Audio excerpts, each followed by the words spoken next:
Democrat Senator Mark Warner decided to mail a letter that says if Steam does not address any of the points that he outlines by December 13th of this year in his letter, that the federal government is going to get involved and they're going to have to face the federal government's actions. And what did he base all of this on? Exaggerated and misleading info that they got from the Anti-Defamation League.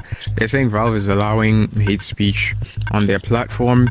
Now, there's so much wrong with this to begin with. There's a bunch of reasons why, but the one that stands out the most to me is that the Anti-Defamation League decides to put out a report on all of the anti-Semitism and the discrimination, the harassment and hate speech that is apparently going on Steam, right? And the results of what they found was mostly just images of Pepe the Frog. I mean, I actually read an article in Bounding Into Comics. They did the math on just how many accounts that were surveyed by the Anti-Defamation League, and what they found was 0.15% of all accounts actually putting out any of this hate speech stuff on Steam, which is a drop in the bucket compared to the user base. But then they want to exaggerate it and make it seem like it's this big thing proliferating on the platform. And so much of this rhetoric that we're seeing now from this guy, it goes all the way back to 2017, right?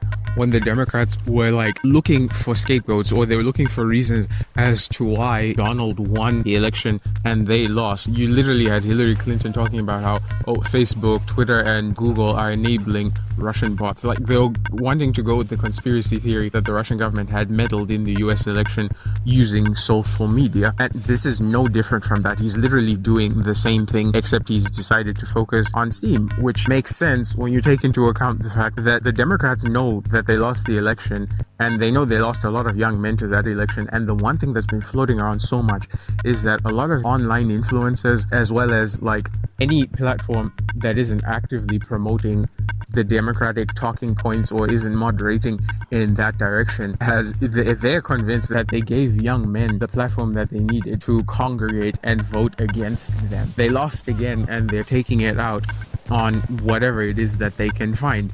And look, I'm not even a Trump supporter in any sense. It wouldn't make sense for me to be. I'm not American. But you lost. Democrats, you lost. And it's not going to change. It's not going to reverse. There's no changing that. The people chose, they didn't choose you. And scapegoating everybody that you don't like, blaming everybody that your group, the liberals, love to blame for everything, is not going to change that either. That's just how it happened. You're going to have to get over that. And even given the ultimatum that he added, he is indeed trying to silence, moderate, or censor another platform in favor of the Democratic Party, just like he did with Facebook, just like he did with pre-Musk Twitter. I guess he did it with Google back in 2017, so he's hoping to repeat the same thing here. But I really genuinely don't believe that there's anything there. The ADL report itself is exaggerated at best, and at the worst is just straight up bogus. So I don't know what the odds are that this Mark Warner guy gets his way, but Valve usually doesn't have to do much to come out on top.